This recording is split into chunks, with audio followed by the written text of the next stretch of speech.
Good morning students. Hindi विषय में काव्य खंड के अंतर्गत हम पढ़ रहे थे संत कबीरदास। कबीरदास जी की 21 साखियां आपके पाठ्यक्रम में हैं। 5 पदावली हैं, जिसमें से 6 साखियां हम पूर्व में पढ़ चुके हैं। आज हम पढ़ेंगे साखी नंबर 7 और 8। तो चलिए शुरू करते हैं। साखी नंबर 7। कबीर सूता क्या करे, काहे न देखे जागी, जाके संग ते बिछुड़िया, ताही के संग लागी। प्रस्तुत साखी में कबीरदास जी ने साधक यानी साधना करने वाले को सांसारिक मोह माया को त्याग देने की चेतावनी दी है। इस साखी में संत कबीरदास जी ने साधक को सांसारिक मोह माया को त्यागने की चेतावनी दी है। शब्दार्थ देख लेते हैं। सूता यानी सोया हुआ, और बिछुड़िया यानी बिछड़ना, अलग हो जाना। व्याख्या देखते हैं। कबीर सूता क्या करे। कबीरदास जी कहते हैं कि हे जीव, तू मोह माया में पड़कर क्या कर रहा है। तू सांसारिक विषयों में पढ़कर, मोह माया में पढ़कर क्या कर रहा है। काहे ना देखी जागी, तू क्यों जाग कर नहीं देखता है। जाके संग ते बिछुड़िया, अर्थात जिस ब्रह्मा से तू अलग हो गया है, जिस ब्रह्मा से हे जीव तू अलग हो गया है। जाके संग ते बिछुड़िया, जिस ब्रह्मा से तू अलग हो गया है, बिछुड़ गया है, ताही के संग लागी, अपने मन को तू उसी ब्रह्मा में लगा ले, और जो परमात्मा है उसी से तू अपना संयोग कर ले। तो कबीर सूता क्या करे। कबीरदास जी कहते हैं कि हे जीव, तू मोह माया में पड़कर क्या कर रहा है। काहे न देखी जागी, तू जाग कर क्यों नहीं देखता है। जाके संग ते बिछुड़िया, जिसके संग से तू बिछुड़ गया है, अलग हो गया है, ताही के संग लागी, अब तू उसी परमात्मा में अपना ध्यान क्यों नहीं लगाता है, अपना मन तू उसी परमात्मा में लगा। यहाँ पर जीव चूंकि परमात्मा का अभिन्न अंग है और माया के प्रभाव से वह अपने परमात्मा से अलग हो गया है। नींद अज्ञानता का प्रतीक है और जागरण ज्ञान का प्रतीक है। भाषा सदुक्कड़ी, अलंकार अन्योक्ति, रस शांत, छंद दोहा, शब्द शक्ति, लक्षणा और गुण प्रसाद है। संबंधित 5 प्रश्न देख लेते हैं। उपर्युक्त दोहे के पाठ और कवि का नाम लिखिए, या उपर्युक्त दोहे का संदर्भ लिखिए। दोनों में एक ही उत्तर आएगा। रेखांकित अंश की व्याख्या कीजिए। तो जो आपकी पहली लाइन है, कबीर सूता क्या करे, काहे ना देखे जागी, इसको आप रेखांकित करके इसकी व्याख्या लिखेंगे। प्रश्न 3, यहाँ कौन किस से बिछुड़ गया है।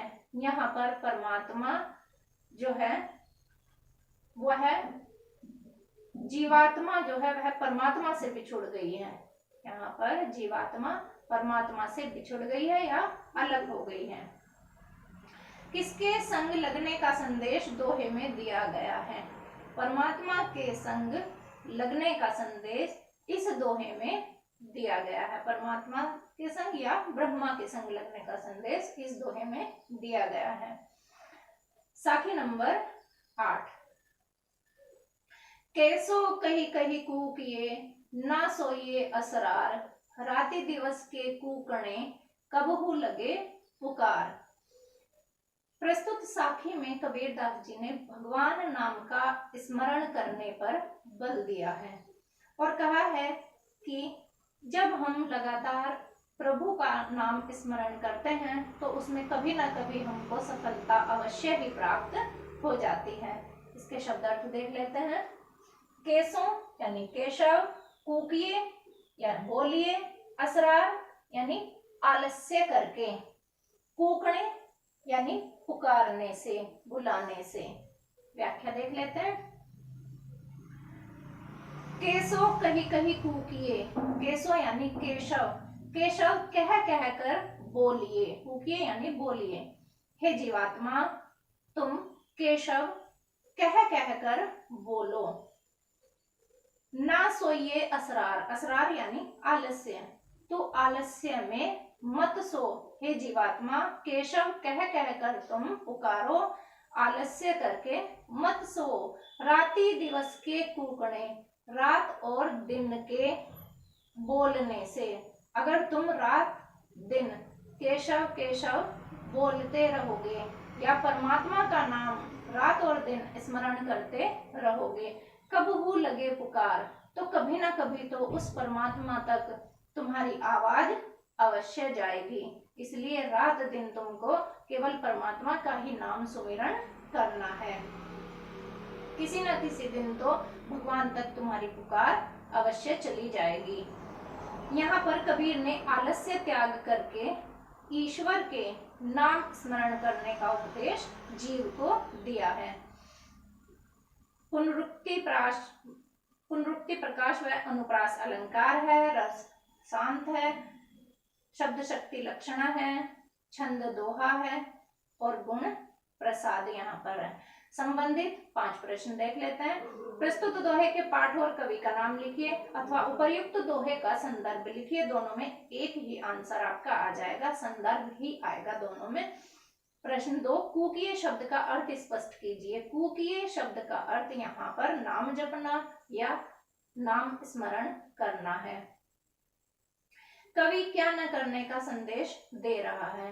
कवि जीवात्मा को आलस्य न करने का संदेश यहाँ पर दे रहे हैं। क्या करने पर कभी न कभी पुकार सुन ली जाती है? रात और दिन लगातार भगवान का नाम जपने पर एक ना एक दिन पुकार अवश्य सुन ली जाती है। कवि ने आशा की कौन सी किरण दिखाई है? कवि ने राम नाम का निरंतर स्मरण करने पर, निरंतर जाप करने पर व्यक्ति के उद्धार की किरण, कि अगर वह लगातार परमात्मा का नाम स्मरण करता है तो उसका उद्धार हो जाता है, ऐसी कबीरदास जी ने यहाँ पर एक आशा की किरण दिखाई है। साखी नंबर 9, लंबा मार्ग दूरी घर, विकट पंथ बहुमार, कहो संतो क्यों पाइए दुर्लभ हरि दीदार। कबीरदास जी परमात्मा को प्राप्त करने का जो मार्ग है उसको कठिन बताते हैं और यहाँ पर मार्ग में आने वाली उन्हीं कठिनाइयों का वर्णन करते हैं।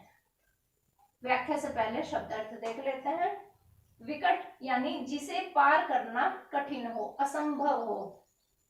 मार्ग यानी लुटेरे, मार्ग में आने वाले लुटेरे। दीदार यानी दर्शन। व्याख्या देखते हैं। लंबा मार्ग दूरी घर, भगवान की प्राप्ति का मार्ग यानी जो रास्ता है वह बहुत लंबा है। दूरी घर, और उसका घर भी बहुत दूर है। विकट पंथ, जो रास्ता है वह भी बहुत विकट है, यानी आसान नहीं है। जो मार्ग है वह भी सरल नहीं है। पंथ बहुमार, पंथ यानी रास्ते में, बहु माने बहुत से, मार माने लुटेरे, और मार्ग में बहुत सारे लुटेरे भी हैं। लंबा मार्ग दूरी घर, परमात्मा का घर जो है वो बहुत दूर है और वहां तक जाने वाला रास्ता भी बहुत लंबा है। विकट पंथ, जो रास्ता है वह भी आसान नहीं है, विकट है। बहुमार, और मार्ग में बहुत सारे लुटेरे भी बैठे हुए हैं। लुटेरे कौन है? जो सांसारिक विषय वासनाएं हैं उनको यहाँ पर लुटेरे कहा गया है। तो कहो संतो क्यों पाइए, कबीरदास जी कहते हैं कि ऐसी स्थिति है, इस प्रकार की जो स्थिति है, अब उसमें बताइए कि दुर्लभ हरि दीदार, जो हरि हैं उनके जो दर्शन है, दीदार यानी दर्शन, और दुर्लभ है। ऐसी जो परिस्थिति है उसमें तो हरि के यानी परमात्मा के दीदार करना बहुत मुश्किल है। हे संतों, आप बताइए कि ऐसे में हरि के दीदार, परमात्मा के दर्शन कैसे हों। एक बार फिर से अर्थ देख लीजिए। लंबा मार्ग दूरी घर, विकट पंथ बहुमार। कबीरदास जी भगवान की प्राप्ति के मार्ग में आने वाली बाधाओं या कठिनाइयों का वर्णन करते हुए कहते हैं कि परमात्मा की प्राप्ति का मार्ग बहुत लंबा है। लंबा मार्ग जो है वह बहुत लंबा है। दूरी घर, उस परमात्मा का घर भी बहुत दूर है। विकट पंथ बहुमार, जो रास्ता है वह भी विकट है, वह आसान नहीं है, कठिन है। बहुमार, और मार्ग में सांसारिक विषय वासनाओं संबंधी लुटेरे बैठे हुए हैं। कहो संतो क्यों पाइए, कबीरदास जी कहते हैं कि हे संतों, अब आप ही बताइए दुर्लभ हरि दीदार, ऐसे समय में हरि के दुर्लभ दीदार कैसे किए जाएं, हरि के जो दर्शन हैं वह कैसे किए जाएं।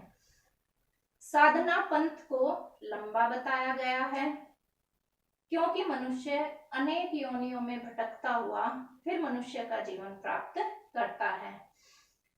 यहाँ पर भाषा सदुपकड़ी है, रूप का अतिशयोक्ति अलंकार है, रस शांत है और शब्द शक्ति लक्षणा, गुण प्रसाद, छंद दोहा। संबंधित 5 प्रश्न देख लेते हैं।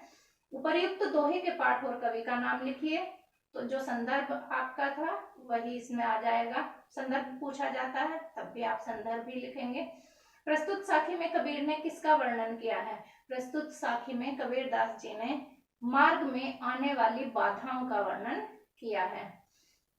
परमात्मा की प्राप्ति का मार्ग या साधना का पथ कैसा है? भगवान की प्राप्ति का मार्ग बहुत लंबा है और पथ भी दुर्गम है, जहां पर पहुंचना कठिन है। प्रश्न 3, किसका मार्ग न केवल लंबा वरन कठिन भी है? प्रभु की प्राप्ति का मार्ग न केवल लंबा बल्कि कठिन भी है। इस साखी के अनुसार प्रभु की प्राप्ति के मार्ग में कौन मिलते हैं? इस साखी के अनुसार प्रभु की प्राप्ति के मार्ग में सांसारिक विषय वासनाएं संबंधी लुटेरे, जो सांसारिक विषय वासनाएं हैं वे लुटेरे यहाँ पर इस मार्ग में मिलते हैं। यहाँ पर आपके 9 साखियां आज पूरी हो जाती हैं। आगे हम कल पढ़ेंगे। धन्यवाद।